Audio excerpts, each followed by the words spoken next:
Nos hemos reunido en este congreso para analizar las relaciones hispano-japonesas desde 1964 hasta la actualidad en 2020. Sin duda, el ingreso de España en la Comunidad Europea fue decisivo para intensificar estas relaciones en todos los planos. Justamente en 1985, por primera vez en la historia, un presidente de España visita en viaje oficial Japón. En tal ocasión, Hidehito Higashitani entrevistó a Felipe González. Hoy recuperamos esta entrevista. Español, don Felipe González Márquez, y vamos a hacerle unas preguntas. Bueno, señor presidente del gobierno, yo tengo entendido que esta es la segunda visita a Japón. ¿Usted ha notado algún cambio aquí en la sociedad o en Japón, entre el Japón de aquel entonces y de ahora?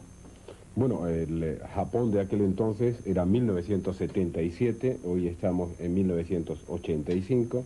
El cambio fundamental que se nota es que se sigue progresando en la revolución tecnológica, lo cual sin duda alguna tiene una enorme trascendencia, una gran importancia. Yo creo que la revolución tecnológica no lo es todo, pero me parece que es indispensable. Bueno, usted esta vez viene acompañado por su esposa. Y bueno, ahora vamos a hacerle unas preguntas a nivel personal, familiar. ¿Y usted cuántos hijos tiene? Tengo tres. Tres hijos. ¿Y el mayor o la mayor? ¿Qué edad tiene?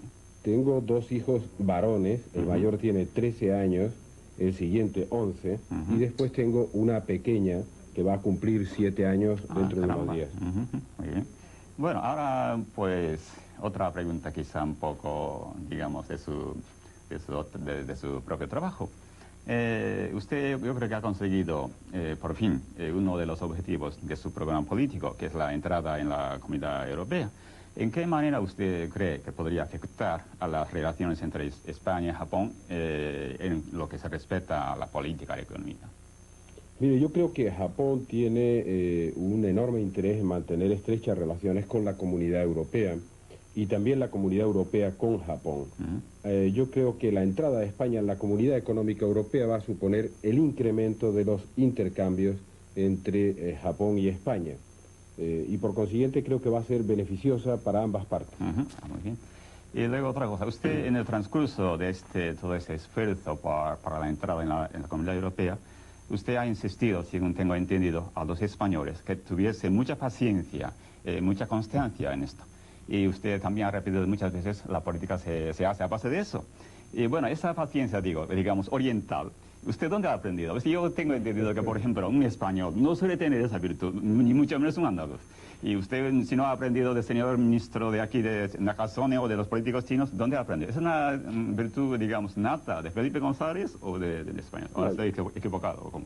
Yo debo decir que el pueblo andaluz sí es un pueblo paciente en su historia. Yo lo que he dicho es que la historia cambia poco a poco, que no se puede pensar que en un año, en 2 o en 3 se puedan cambiar un siglo o 2 siglos de historia. Que hay que hacer un enorme esfuerzo de trabajo y de voluntad. Y he dicho muchas veces en la campaña electoral que un español puede hacer las cosas tan bien como las puede hacer un alemán o un japonés, que por consiguiente, manos a la obra, hacer las cosas bien, decía Machado, importa más que el hacerlas. Hacerlas, claro, muy bien. Y bueno, en cuanto al aspecto cultural, pues porque todo nuestro público de la televisión de este programa tiene mucho interés en la cultura, en la difusión de la cultura española y la lengua española aquí en este país. ¿Usted en qué forma se podría fomentar en el futuro este aspecto ahí en Japón? Yo creo que hay muchos vehículos de comunicación cultural, pero el más importante, el más interesante es conocer la realidad de los países respectivos. Nosotros todavía tenemos un nivel de renta que no nos permite viajar masivamente a Japón, venir aquí. Sin embargo, Japón ya empieza a entrar, el ciudadano japonés empieza a entrar con bastante asiduidad en España. La mejor manera de captar en profundidad la cultura es esa, pero no la única. Esa tarde inauguramos una exposición de pintura española. El arte español, el folclore español, está muy extendido, afortunadamente, en Japón, cosa que yo agradezco enormemente. Yo soy un gran amante, por decirle un ejemplo, del flamenco. Y sé que en Japón se admira mucho. sé que se admira mucho la figura de Andrés Segovia. Sí. Por tanto, la comunicación cultural con los medios que hoy tenemos, y sobre todo que tienen ustedes los japoneses, es bastante fácil. Se puede fomentar e incrementar. Pero le repito algo que me parece que es lo más serio. Para conocer una cultura, yo creo que hay que hacer el esfuerzo de ir al país cuya cultura se quiere conocer y palparla. Es algo que entra por todos los sentidos, no es solo el oído o no es solo la vista de un espectáculo. Todos los sentidos se impregnan de cuál es la raíz cultural de un pueblo. La última pregunta. Usted, en estas 2 visitas que ha hecho a Japón, ¿usted ha aprendido algo del idioma japonés? ¿O tiene algunas palabras sueltas, ya saben? No, desgraciadamente he aprendido muy poco. Naturalmente, arigato, muy bien, para todos los ciudadanos japoneses y para los que hablan español, desde luego, sayonara, muy conocido en todo el mundo. Y ayer aprendí buenos días y buenas noches y hoy no soy capaz de recordarlo, lamentablemente. Bueno, muchísimas gracias por esta pequeña pero simpática entrevista. Y usted se marcha mañana para España, ¿verdad? Yo me voy mañana para España y quiero aprovechar esta ocasión para invitar a los ciudadanos japoneses a que nos visiten. España es un bello país, con una gran calidad de vida y creo que puedo afirmar que con un carácter abierto y se siente mucha simpatía hacia Japón. Bueno, de eso estoy totalmente de acuerdo con usted.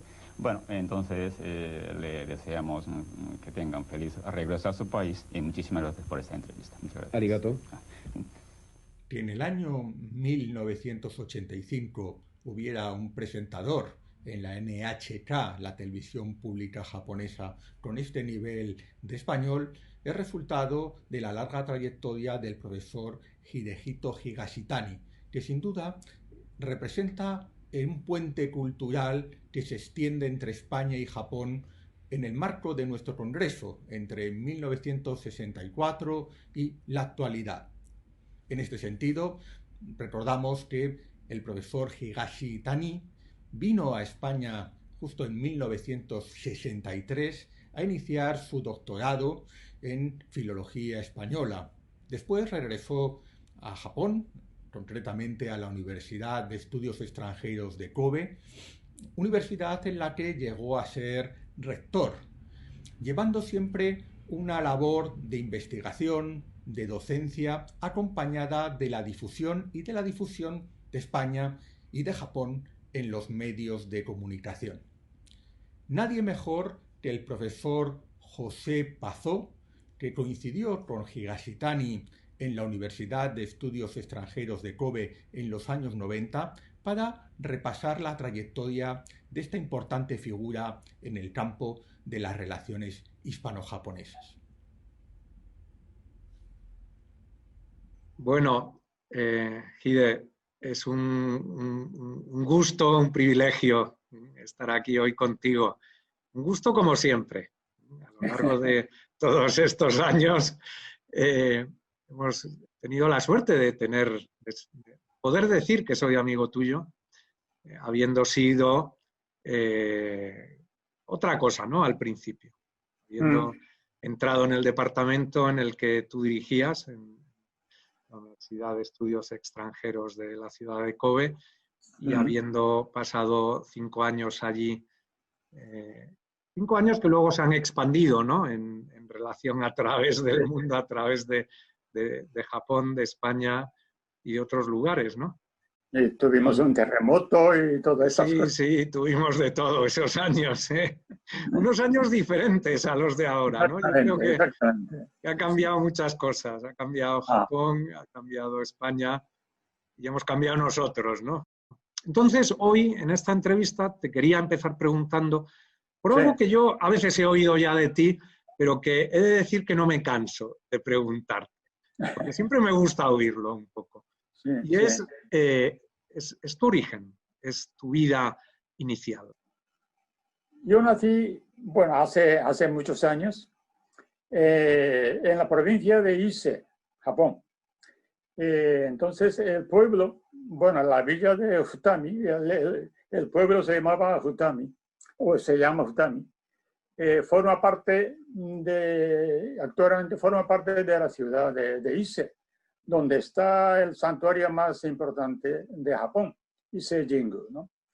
Y eso es una, digamos, es una ciudad muy tradicional, muy sintoísta, y la gente adora mucho a los dioses del sintoísmo. Entonces, de hecho, el emperador o el primer ministro japonés viene cada año, en un día de Año Nuevo, viene a Ise a saludar a los dioses de Japón, ¿no? Entonces, yo nací ahí mismo. Y entonces, vamos a ver, mi padre era profesor o catedrático del instituto, bueno, antes de la guerra, claro, antes de la Segunda Guerra Mundial, antes y durante la Guerra Mundial. Y bueno, aparte de ser profesor en el instituto, era muy aficionado de la poesía japonesa waka. O sea, actualmente se llama tanka, ¿no? La poesía tanka. Entonces componía sus poesías y de vez en cuando, pues nada, nos recitaba sus poesías delante de nosotros, los niños. Nosotros nos quedamos sin entender nada, pues con la boca abierta, a ver qué dice mi padre ahora, ¿no? Y claro, y luego mi madre también, pues era profesora, pues, era maestra de la escuela primaria.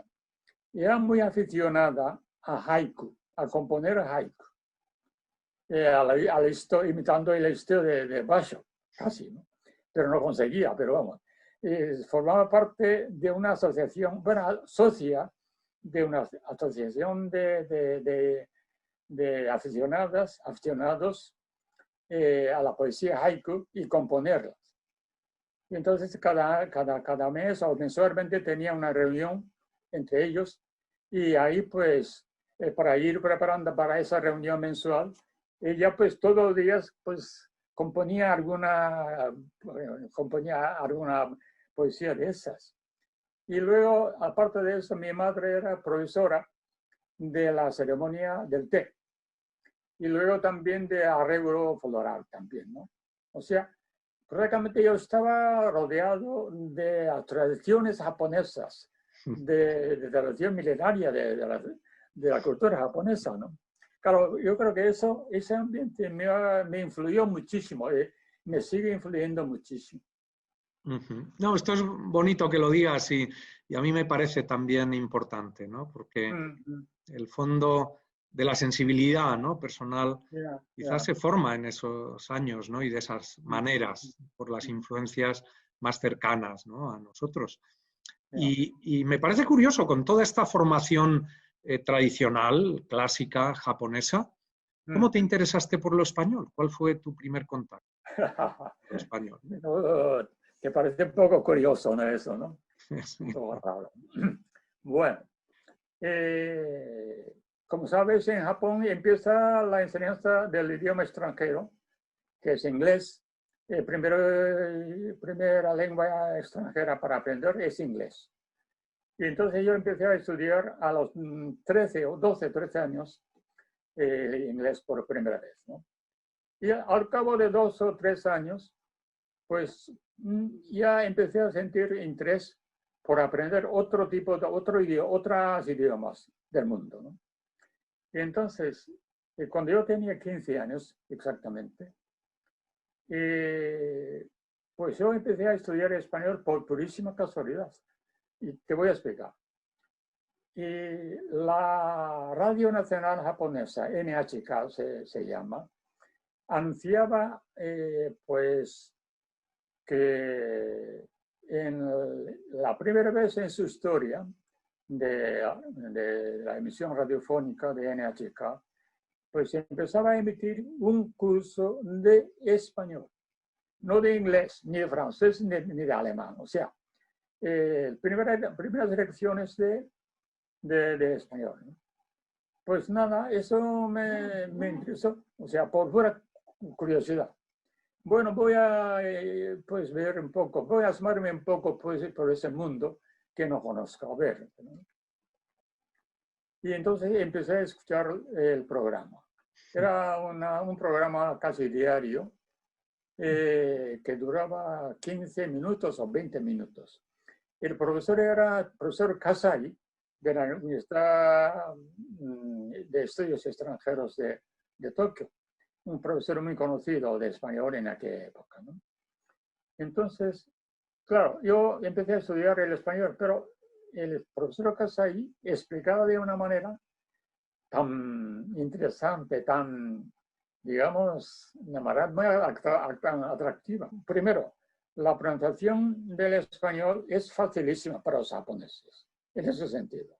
Y de hecho, tenemos en japonés 5 vocales principales, A, E, I, O, U, casi igual que en español. Y entonces, teníamos, cuando aprendíamos eso en inglés, tenemos que aprender varias maneras de pronunciar la vocal. A, no, I, A, E, tal. Entonces, los niños siempre nos esforzábamos a aprender esas nuevas formas de pronunciar A, ¿no? Pero en español nada pasaba totalmente lo contrario. Pues no hacer nada, o sea, simplemente decir, ya está. Ya está, bueno, qué cosa más fácil. Y ese primer, digamos, atractivo que tenía el español para mí era eso. Luego, segunda cosa, era que la forma de pensar de los hispanohablantes era bastante diferente que, digamos, que la idiosincrasia anglosajona. Me di cuenta de eso. En esos años, claro, no viste películas, no viste imágenes, realmente el conocimiento con España era a través de prensa, ¿no? O de libros impresos o profesores. La única película que vi en aquella época era Marcelino Pan y Vino. Es la única película española que circulaban por ahí. Porque, claro, España era un país prácticamente cerrado, hermético, ¿no? Que no sabía nada de ahí. O sea, para nosotros no llegaba nada. O sea que la única película era esa que vi en aquella época. Luego empezaste la universidad, ¿no? Sí. Poco después. ¿Y cómo fue tu experiencia universitaria con el español ya? Vale. Yo entré en la Universidad de Osaka. Sí. La Universidad Nacional de Osaka, en un departamento del español,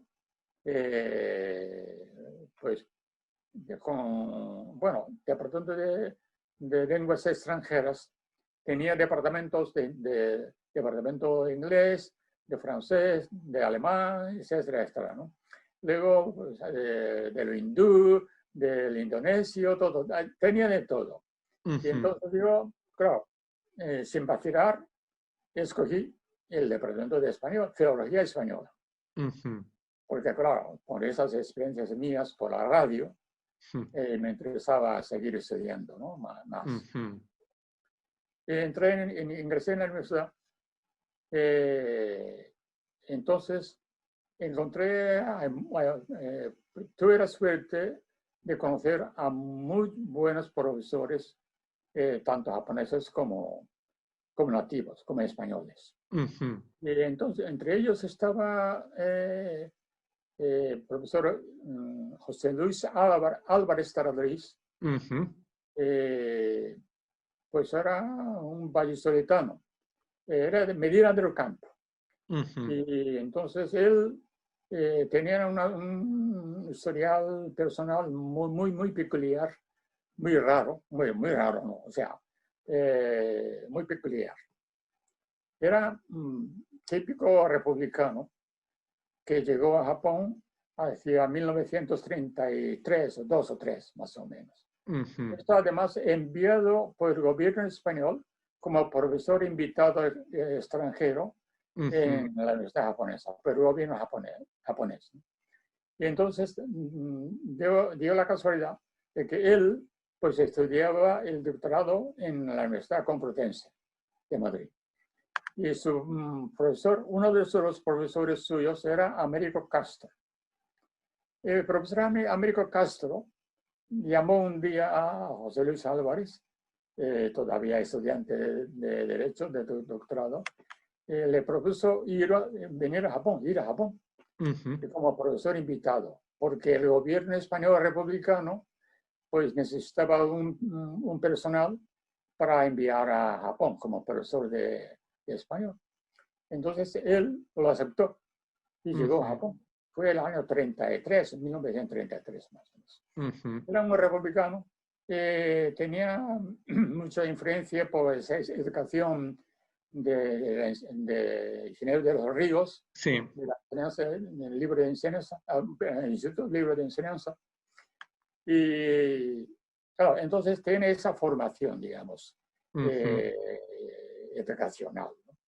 Y su padre era, según me contó más tarde, en aquella época era presidente del Tribunal Supremo de la Segunda República, en la época de la Segunda República Española. Era parece que era había sido una figura muy importante en el mundo de leyes, ¿no?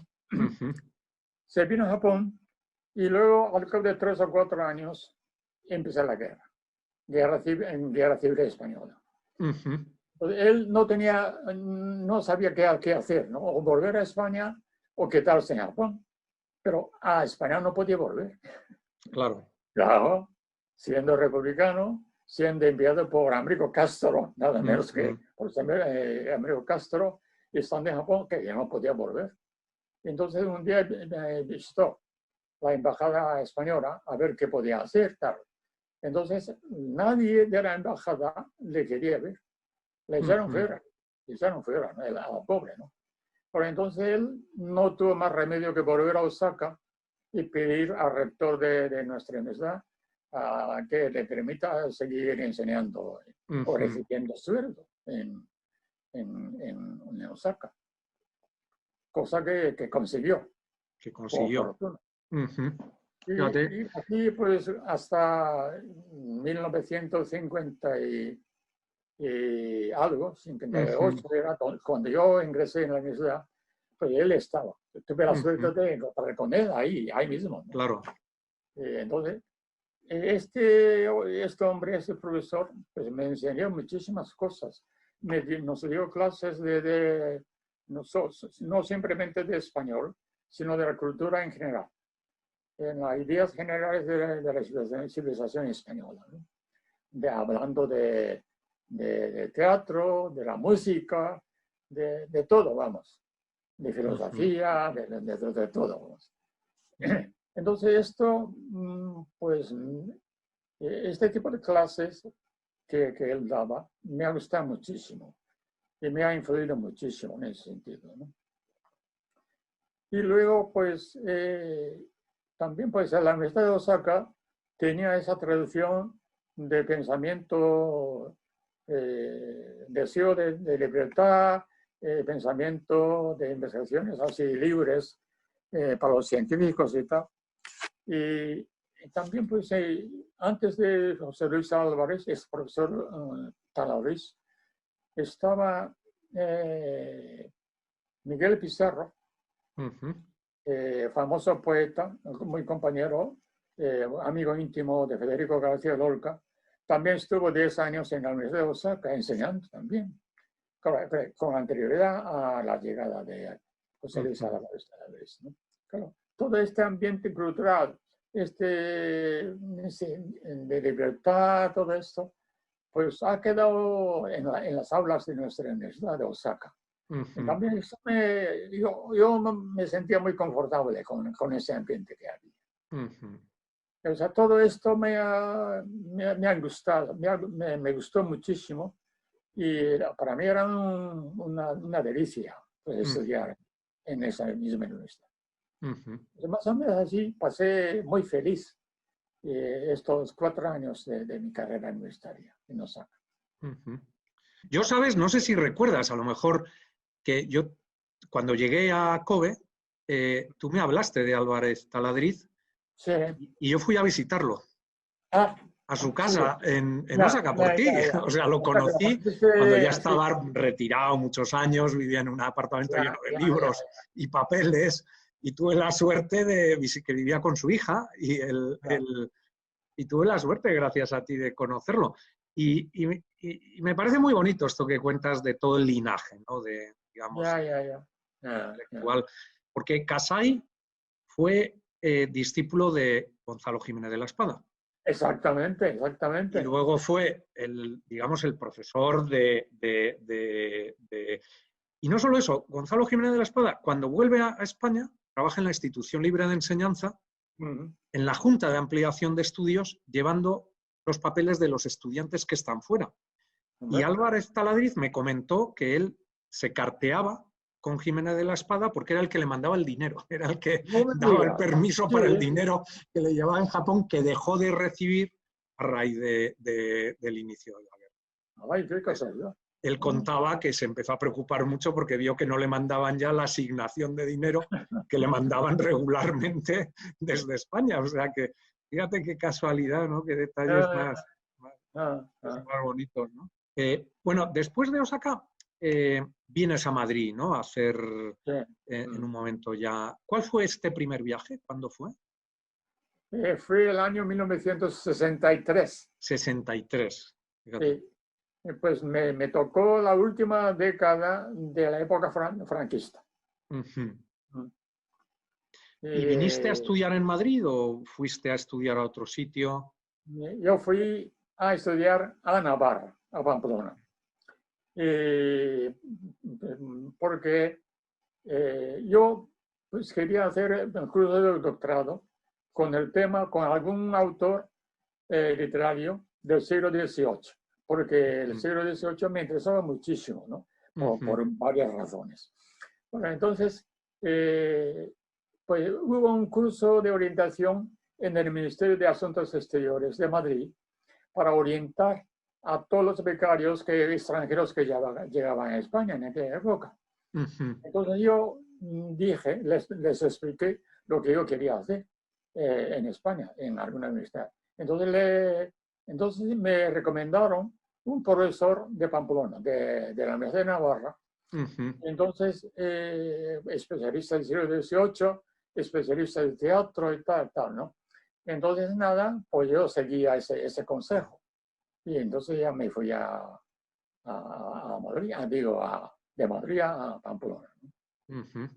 ¿Y el siglo XVIII por qué te interesaba? Porque pues nada, no tengo mis ideas. Me interesó mucho, pues ya en Osaka, a través de las clases de José Luis Salabres Taradís, esto, porque, claro, me recordaba mucho a la época de la erupción de Meiji de Japón, o sea, la época del siglo XVIII, siglo de las luces de España.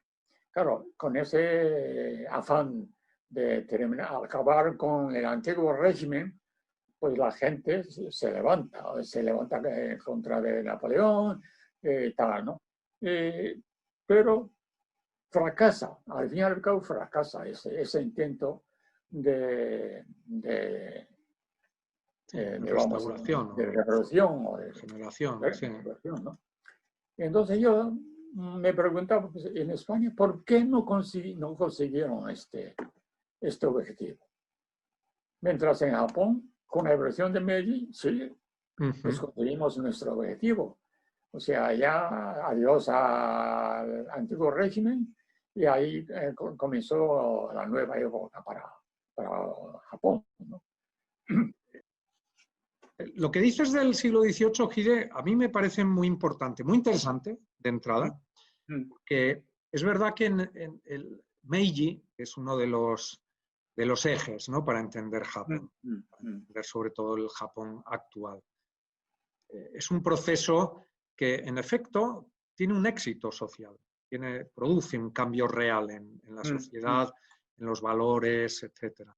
Y en España, sin embargo, recurrentemente luchamos con eso, ¿no?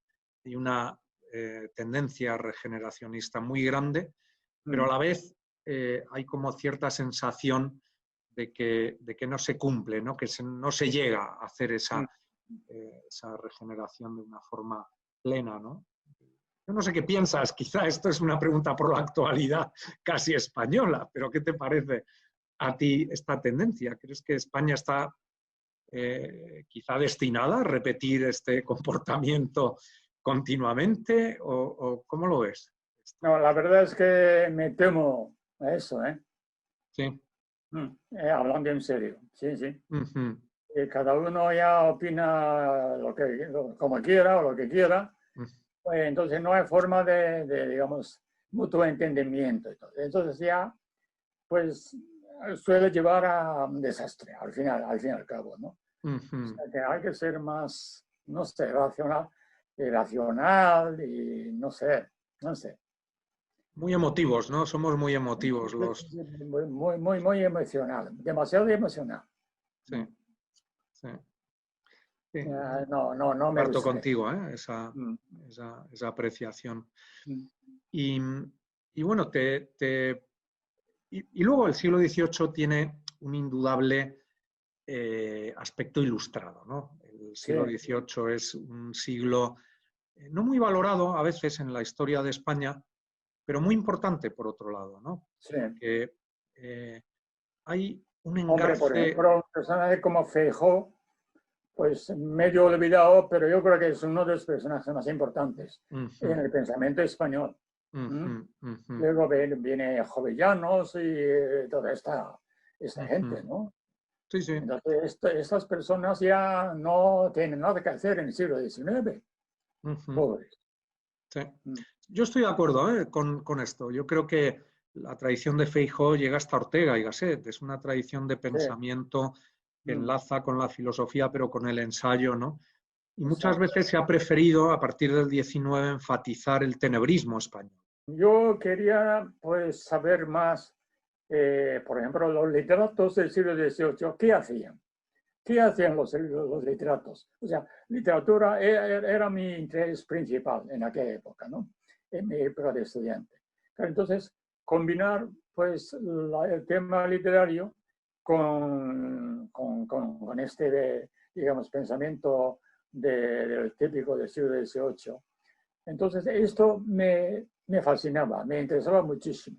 La tesis doctoral la leíste en España, ¿no? La hiciste aquí en España. Sí. Y debiste ser uno de los primeros japoneses que hizo una tesis doctoral aquí. Creo que sí. Pues éramos muy pocos.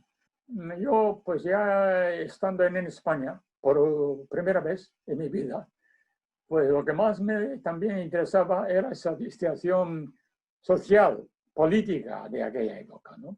Claro, era una sociedad totalmente hermética, tanto social como políticamente, ¿no? Y claro, entonces era un mundo totalmente opuesto a la sociedad, al mundo que yo estaba acostumbrado a vivir en Japón. Sobre todo en Japón, el Japón de la posguerra, después del año 45, después de terminación de la Segunda Guerra Mundial, Japón pues cambió, pues ha hecho un giro tremendo, ¿no? En la vida social, en la política, por supuesto, también en la vida social, en la vida privada de todos los ciudadanos. Claro, nosotros, nuestra generación, era la primera generación de los niños que empezamos a recibir las primeras enseñanzas, digamos, de estilo americano, de la enseñanza según las ideas democráticas, digamos, de aquella época. Democracia americana, democracia de Francia y de otros países así, del mundo libre, del mundo en aquella época, ¿no? Claro, venir de ahí, de Japón, a España en aquella época, era un choque totalmente, un choque, vamos, para un joven japonés como yo, de aquel entonces, ¿no? ¿Y qué cosas te chocaban, por ejemplo? ¿Te recuerdas? Hombre, así? Fíjate, yo me aterricé en una ciudad que se llama Pamplona. Fíjate, llegas ahí, el periódico lees todos los días, el periódico llamado Pensamiento Navarro. Claro, entonces es un periódico, digamos, era un periódico carlista, digamos, ¿no? Entonces, yo me preguntaba, pues los navarricos son muy majos, sí, no cabe duda. hay intelectuales navarros en la universidad también, pues es verdad. Pero hablando en general, en Navarra hay poca gente con quien pueda, pues, comunicarme así al gusto, ¿no? Digamos. Y claro, entonces les carecía un poco digamos, de la facultad de pensar, de pensamiento.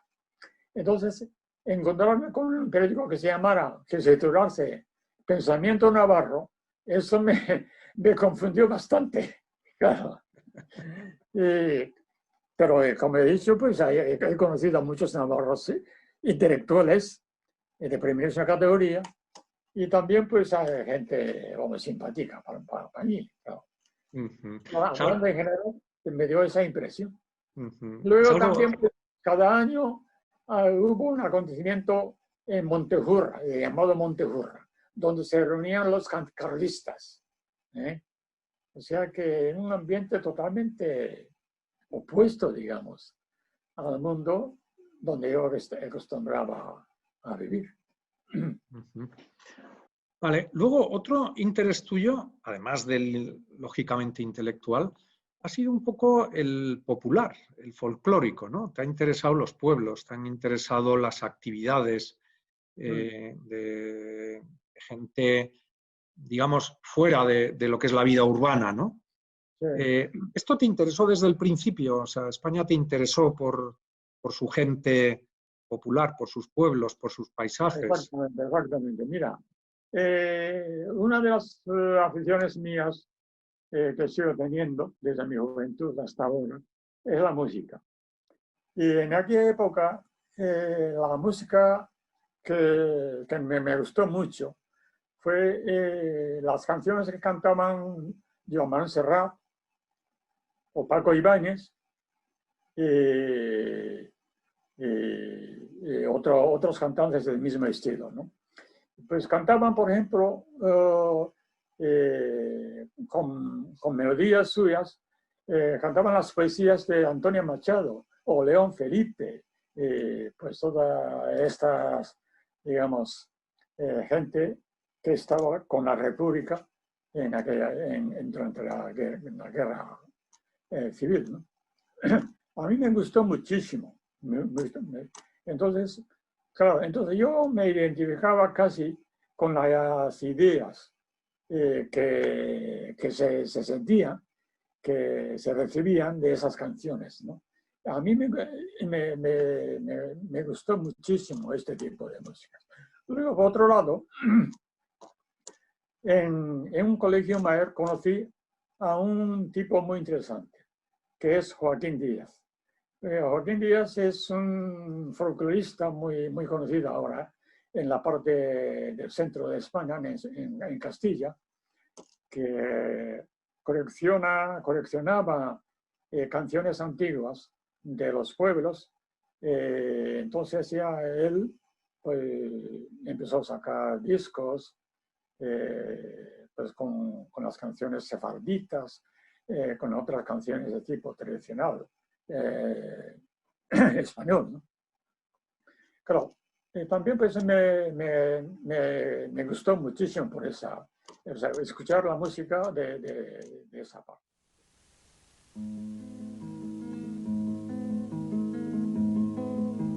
Dime, ramo verde, ¿dónde vas a dar? Porque si te pierdes yo te iré a buscar.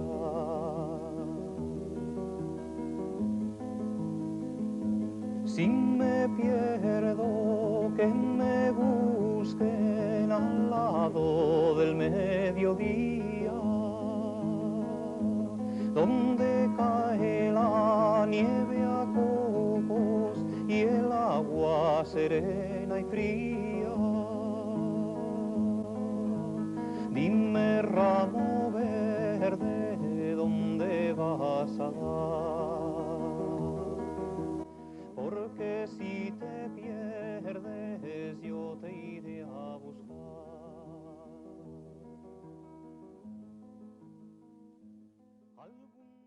¿Cuál crees que era la imagen en España de los japoneses cuando tú viniste? La imagen típica de España, de charanga y de pandereta, por decirlo así. En España, pues nada, de turismo. Y claro, entonces, la mayor parte de los japoneses tenía esa idea, que tenía la imagen de España a base de ópera de Bizet, Carmen, y luego también de flamenco y de los toros. Y ahí terminaba. ¿No? ¿Y en España qué imagen de Japón te encontraste tú cuando llegaste? ¿Qué pensabas? Pues, también de eso. La imagen de geishas nada más, de Madame Butterfly, de Puccini, igual. No. O sea que, claro, pues, también sentí la necesidad de dar a conocer Japón al público español también. ¿Cuándo comenzaste tú tu relación con los medios? ¿Cuándo fue la primera vez que tuviste? Eso al regreso de España, Japón, al cabo de unos cuantos años, me ofrecieron de la NHK, la radio televisión japonesa nacional, me ofrecieron, pues, prácticamente un programa entero para la divulgación de la lengua y cultura españolas, ¿no? Eso fue por los años 70, 1970 más o menos. ¿Y el programa, cómo te lo planteabas? ¿Dabas clases de gramática? ¿Explicabas cosas de España? ¿Qué contenidos intentabas? Yo, al aceptar el trabajo en la televisión, puse algunas condiciones, unas condiciones. Pues, por ejemplo, la primera condición era, la primera y la condición más importante era, pues, hacer una especie de, era un programa de 30 minutos, ¿no? Media hora, un programa. Entonces yo les propuse que es un programa tenía que contener 3 o 4 elementos más importantes, así separados. La enseñanza del idioma, o sea, la parte de la explicación gramatical o conversacional del español. El segundo apartado tiene que ser el de presentar algún aspecto cultural de España. Hoy, mis compañeros y yo hemos venido a Almagro para representar una obra de teatro. O sea, literatura o música o lo que sea. Luego, el tercer apartado tiene que ser conocer a la gente de carne y hueso en España. O sea, hablar con ellos y ver cómo son los españoles en la vida real, en su vida real, ¿no? Claro, entonces, también le propuse para conseguir esos 3 o 4 fines al mismo tiempo, pues tenía que ir a España a rodar directamente. Y luego, pues, hablar con la gente y firmar escenas de la vida diaria de los españoles, etcétera, etcétera, ¿no? Y entonces me dijeron que sí, sin ninguna condición previa por parte de ellos. Entonces ya me quedé, pues, muy contento con esa respuesta, con esta contestación. Entonces ya acepté el trabajo y empecé aparte de la universidad propio de mi universidad, empecé a trabajar para la dirección. Y otra pregunta te iba a hacer. Cuando entonces empiezas con esta colaboración con la NHK, estos viajes a España. Y en los viajes, ¿qué experiencias? ¿Recuerdas alguna experiencia que te llamara la atención? Algo que vieras, que mostraras a Japón en esa época, que te gustara, te atrajera, te pareciera especialmente curioso? Bueno, vamos, yo intenté hablar, conversar, entrevistar y firmar a mucha gente de diversas profesiones, con diversas dedicaciones profesionales en la vida diaria española, ¿no? Entonces yo pude hablar con, por ejemplo, empezando por un pastor castellano de ovejas, a ver qué piensa, qué vida lleva, o qué piensa, qué pensamiento tiene, o qué piensa de su vida y tal, ¿no?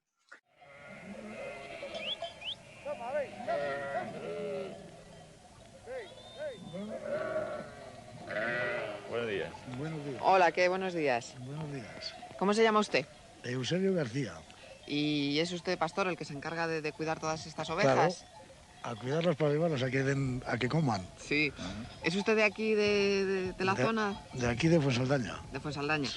Y vamos a ver, cuéntenos usted a qué hora las trae a las ovejas por aquí. No, pues yo... ¿Cómo se desarrolla así un día de trabajo suyo? ¿Cómo es? Pues yo me levanto a las 4 de la mañana. ¿A las 4 de la mañana? Uy. A ver, ¿usted qué lleva aquí? Vamos a ver. Aquí usted es una especie de manta, es una manta, ¿no? Esto es una manta y el Sí. morral. Sí. ¿Cómo se llama?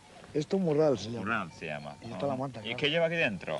Pues aquí se lleva la comida. Comida. La comida y el vino. La botella de vino y qué más. A ver. No, y llevas Un bocadillo. la tal. navaja, por si acaso alguna hay que matarla o se va a morir, para sangrarla. ¿Sí? Ajá. Sí. ¿Eso pasa a menudo? ¿Y tiene que matarla usted? Esa que está mala, lo mismo que llegas y la tienes que matar antes de ir a casa y dejarla aquí. Sí. Y luego volver a por ella. Vaya. Y una cosa, en los programas de televisión, trabajaste también con la televisión española, no solo la japonesa, ¿no? ¿Hiciste algún programa? Cuéntanos algo de esos programas. Una vez para nuestro rodaje en España, una doctora, Isabel Tenalle, que era muy conocida, muy famosa en la época de los años 60 o 70, pues me acompañó durante todo el viaje, pues entrevistando a la gente, ¿no? Y otra cosa que me acuerdo mucho, con mucho cariño, era para un programa de NHK, de la televisión japonesa, de cocina, cocina para amas, para los hombres de casa, para los maridos de casa, ¿no? Entonces, quisieran hacer un programa especial titulado Los hombres también entran en la cocina. Claro, entonces nos invitaron a mi mujer Yoko y yo, a mí, para ese programa, para que yo hiciera yo, que totalmente desconocido de la arte culinaria. Entonces, para presentar, hacer una demostración de cómo se hace la comida española. Entonces yo pues hablé con mi mujer, con Yoko. Oye, ¿qué podría yo hacer? Yo no sé hacer nada. Entonces Yoko me dice, te voy a enseñar cómo se hace una empanada española. Entonces tú lo practicas una semana conmigo y entonces tú te haces un cocinero de primera categoría. Entonces sales en la televisión y haces tu demostración y tal. Ah, muy bien, de acuerdo. Entonces Yoko me cogió y me dio las lecciones muy duras durante una semana de cómo se hace la empanada gallega. Sí. Y ella tiene también interés en lo español, ¿no? ¿Os habéis compartido ese interés? También. Ella estudió primero en el Departamento de Español de Kobe Gaidai, donde enseñamos más tarde, tú y yo. Y nada, pues sabe hablar español y también pues se interesa lo español, vamos. Y hicimos así frecuentes viajes por España. Y luego has conocido a gente también muy variada, ¿no? Porque yo recuerdo, por ejemplo, cuando yo estaba allí, que Floro, ¿no? El que fue entrenador del Real Madrid, por ejemplo. Benito Floro. Floro, exacto. he tenido mucha amistad. Bueno, sigo teniendo la amistad, ¿no? Un hombre excepcional. O sea, no como futbolista, o no como entrenador de fútbol, sino como persona culta, pues es un hombre extraordinario. Y me ha caído muy, muy bien. Y yo recuerdo también a Emilio Solá, ¿no? También fue amigo, estuviste con él por algunos lugares. Emilio Solá era un amigo mío de toda la vida que conocí siendo él estudiante de Filosofía y Letras en Navarra. Entonces, un verano, durante las vacaciones de verano, antes de comenzar las vacaciones de verano, coincidimos en un autobús para ir a la universidad. Entonces me dice él, hombre, Hide, ¿tú qué plan tienes para este verano? Pues, ¿vuelves a Japón? Yo digo, no tengo dinero para volver a Japón, o sea que me quedo en España. Entonces me dice, ¿qué plan tienes en España? No, plan ninguno, o sea, me quedaré en la biblioteca estudiando, preparando todavía más mi tesis doctoral.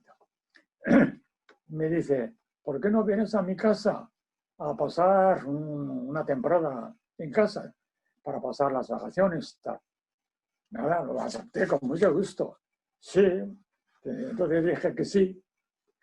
Era de Asturias, un pueblo de Asturias, ¿no? Y claro, a mí me gustaba oír hablar de la vida del campo, vida del pueblo y tal, ¿no? Entonces yo pensé que esa era la única ocasión para conocer esa vida que quería conocer. Pero pues él terminó la carrera y se doctoró en la Complutense y le pasó a Alcalá. Ahora pues fui profesor de historia contemporánea en Alcalá, ¿no? Y o sea que, de hecho, yo tengo muchos amigos que son intelectuales de primerísima categoría. Los portugueses, los españoles hubo una relación con Japón antigua, ¿no? En el tiempo. Y esa relación que tiene sus luces y sus sombras, ¿no? Que es todavía motivo a veces de investigación, de discusión, y que quizá no está todavía contextualizada de la forma que podría o que se debería, ¿no? ¿Qué te parece a ti? ¿Qué idea tienes de este primer contacto? ¿Crees que...? Hombre, el primer encuentro, pues, en realidad era un primer desencuentro. Se encuentra, pero no se encuentra. Por la expresión. Pero vamos, pues yo creo que nuestro deber es ver o investigar por qué ese desencuentro, por qué falló ese intento de mutua comprensión. ¿Dónde está la razón? ¿Dónde está la causa de ese fracaso, ¿no? Yo creo que eso es muy importante para empezar de nuevo a intentar a establecer nuestras buenas relaciones entre los dos países. Muy bien, muy bien. Eso está bien. Bueno, y vamos ya a las preguntas finales que te quiero hacer, y que son sobre tus proyectos finales. El penúltimo proyecto tuyo ha sido la traducción del Criticón de Gracián. Hay que decir que tus traducciones han sido a veces al japonés de obras españolas, pero también del japonés al español. Fushikaden, ¿no? La obra, digamos, seminal sobre el teatro no, que hiciste junto con Javier Rubiera, ¿no?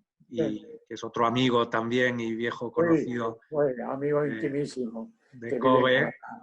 Y ¿Y cómo fue la traducción de Gracián? Porque realmente desde fuera te digo que es un trabajo monumental. O sea, traducir El Criticón, uno de los libros seguramente más admirados en Europa y en otros países, uno de los libros más admirados españoles, pero por otro lado un libro de una complejidad enorme, ¿no?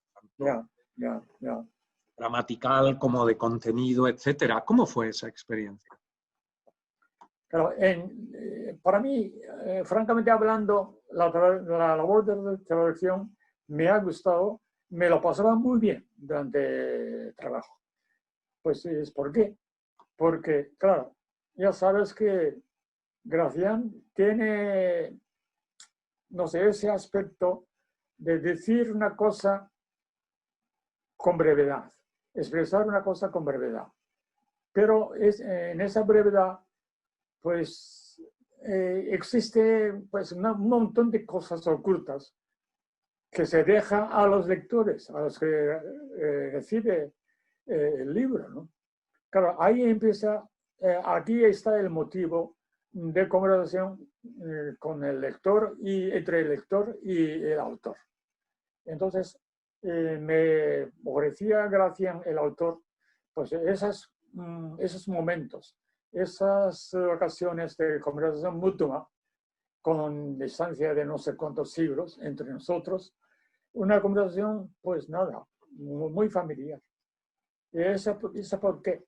Porque, claro, esa tradición de no decir la cosa 100%, o sea, limitarse a decir una parte de la cosa que quieres expresar. Como pasa en la poesía haiku, en esa poesía tan cortita, tan breve, contiene muchos significados, muchas ideas ocultas dentro. Claro, entonces se deja al lector, a los que leen esas poesías, esos libros, a pensar, a identificarse con el autor, ¿no? Claro, entonces el lector está obligado a también pensar como pensaba el mismo autor. Yo creo que esa fuerza sugestiva tiene la poesía haiku. Y también pues, teatro no, también lo tiene. O sea, es una de las características muy importantes del arte japonés. Interesante. Y luego, por otro lado, sabes que muy bien que Gracián opina sobre los japoneses, ¿no? En su obra, o sea, que los considera. Sí. ¿Qué opinión te merece a ti la opinión de Gracián? Pero mira, Gracián dice, los japoneses son los españoles de la Asia. Hombre, un ingenuo entendería esta palabra tal como suena. O sea, España en aquella época, en el siglo XVII, era la primera potencia del mundo. Y entonces pensaría que también Japón era la primera potencia del mundo en Asia, de Asia, ¿no? Primera potencia de Asia. O sea que es un elogio. Pues un ignorante, digamos, no sé, un ingenuo, pues entendería que son unas palabras elogiosas, ¿no? Pero hay que tener mucho cuidado con lo que dice Gracián. Y el otro proyecto con el que estás, que es, que creo que acabas de terminar, también con Javier Rubiera, ¿no? Que es la traducción de los cuentos. Ahora pues estamos preparando la publicación de una antología de novelas, relatos cortos de Akutagawa, de Yunosuke, un novelista japonés de hace 100 años más o menos, uno de los novelistas más destacados de la literatura japonesa. Y estamos preparando relatos dentro de su obra pues, completa. Estamos preparando una antología de llamados Kiristan Mono. Kiristan Mono significa de asunto cristiano, de asunto de los cristianos de la época de persecución cristiana. Claro, entonces ya esto ya, no sé, espero que se publique ya para dentro de unos meses, ¿no? También pues esta antología yo creo que ayudará mucho a comprender la actitud, la posición que tiene Actagava en cuanto a ese problema de por qué no resultó bien el primer encuentro de las dos culturas. Y por una parte, pues por parte de Japón, destaca él la idea de sincretismo, o sea, una mezcla de varias religiones entre los creyentes budistas, centristas japoneses, ¿no?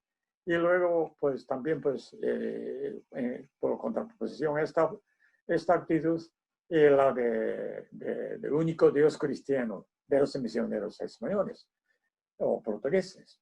Claro, entonces Actagava pues ya toca ese tema en estos relatos muy, muy interesantes.